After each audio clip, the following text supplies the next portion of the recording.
샬롬.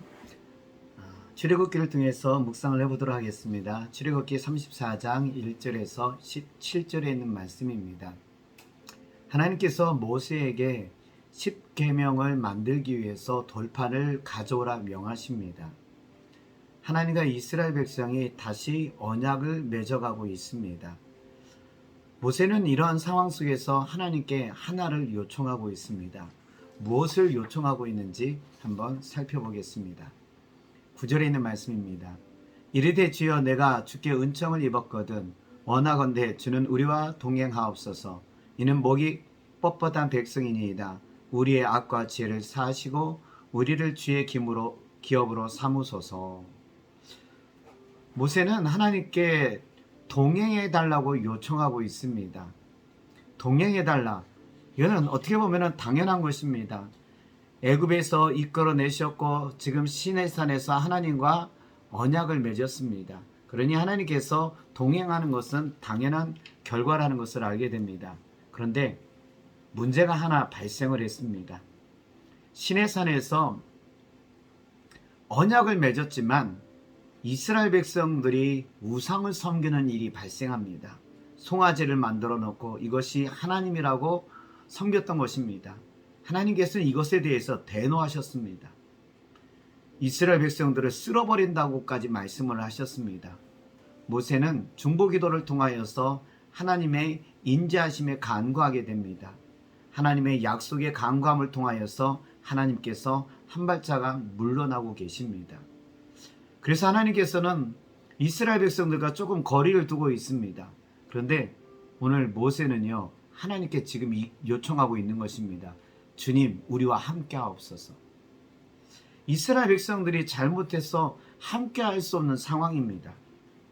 오히려 이스라엘 백성들이 한 걸음 물러나서 주님, 저희는 주님과 함께 할 수 없사오니 저희가 뒤로 물러나겠습니다. 이렇게 이야기해야 될 상황입니다.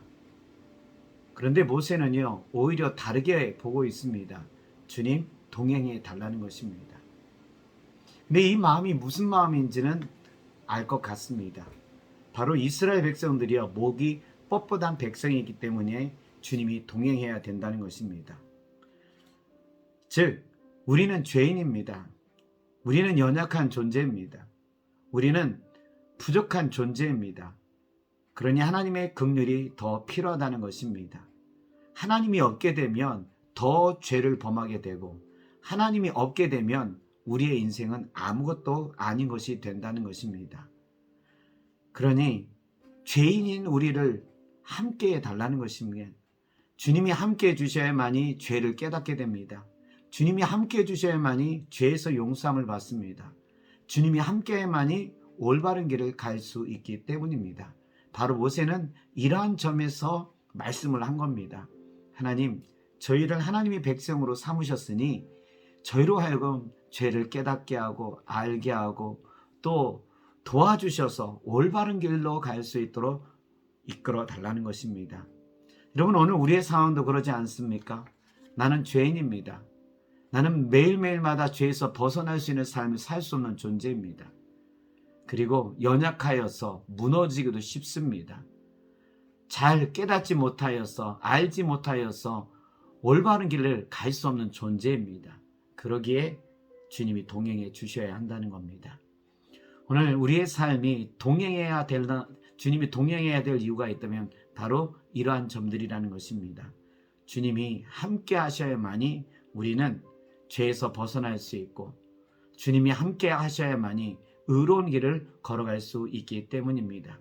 그래서 오늘 간구하게 됩니다. 주님, 함께 해주세요. 주님, 저에게 감동해 주세요. 주님, 강권적인 역사가 있게 하셔서 올바른 길을 걸어갈 수 있도록 도와달라고 기도하게 됩니다. 주님이 동행하시는 그러한 삶이 되기를 간절히 원합니다.